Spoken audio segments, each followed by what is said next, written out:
Okay, so I'm coming to you. I'll come to you where you are. We still day here live for Okubaba, Ebute Meta Lagos, where fire burned down so many shanties yesterday.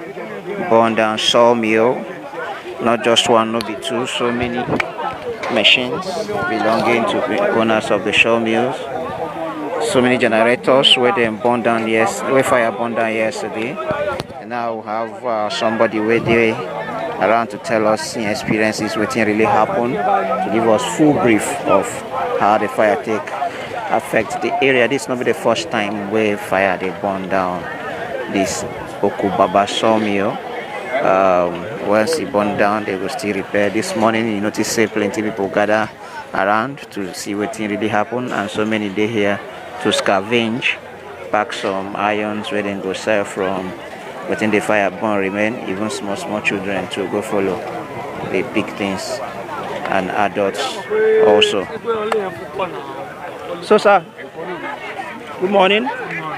So you tell me your name, who you are here, and what thing really happened yesterday. I would like make you speak pidgin for me. No bother about too much English. Okay. Alright, please. Talk to me. I will hold it. Okay. So tell me what really happened. Start with your name. Hello. My name is Adibole Ademola.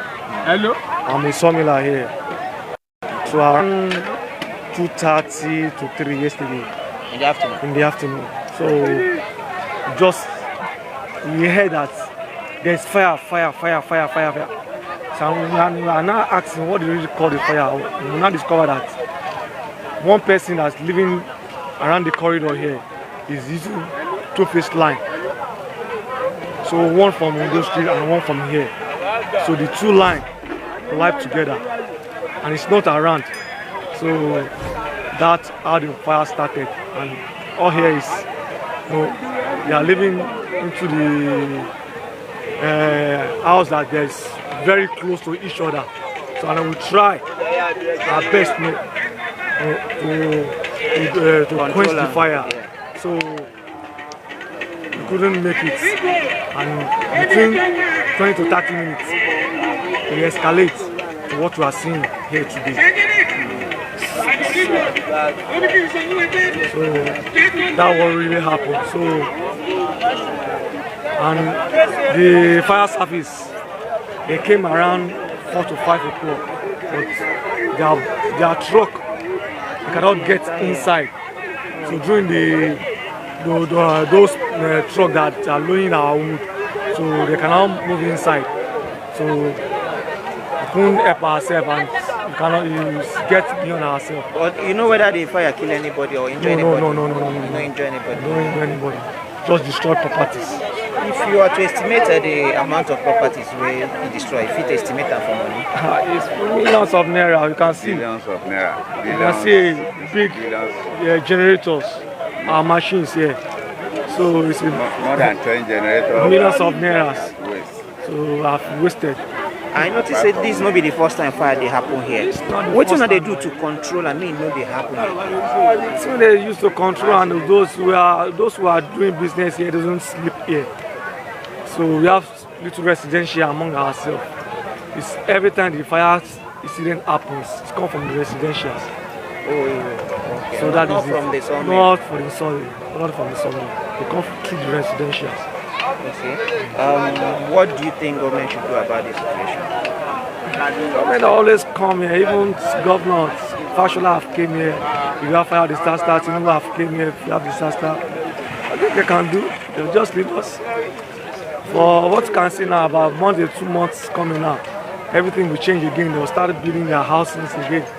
So during the situation of country, everybody's managing himself. Just here is cheaper than you go to a far place. You cannot rent outside now. You want to rent about a room self-contained now. It's $1 million naira.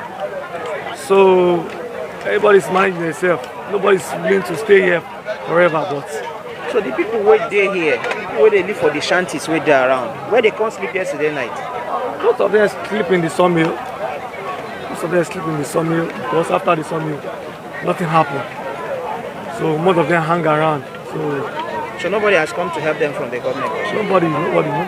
much coming. So there is this. I noticed that the fire just took a portion. It didn't spread to the other side. What you do we make am no spread?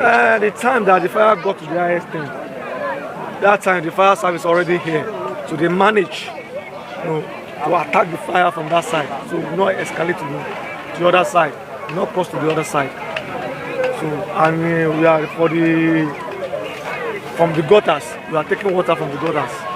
A lot of effort. So to make an effort, and we have fire service demolish some houses. So we are demolishing some houses, so the fire to get to that closeness. That's why the light stop over there. And here too, a lot of space that it's not easy for that fire to cross to that side because there's a lot of space here. So that's what happened. All right, thank you very much, my brother.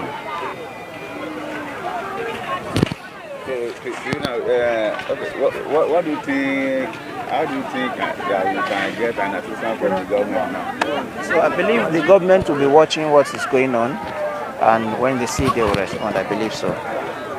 Thank you. Okay, that was one of the leaders of the area, the only person where they permit to talk to press this morning. Say make others no talk to press. He don't brief us how the thing take up on how it affects them, and he talks to many of the people they live for the shanties sleep overnight for the sawmill. Sawmill are just where the woods they pack because they don't get any place to go sleep. Now there they could sleep. Okay, and about here I go round up the session because the leader still give me sign say it's time for me to pack up. Let me take final details before I come more here.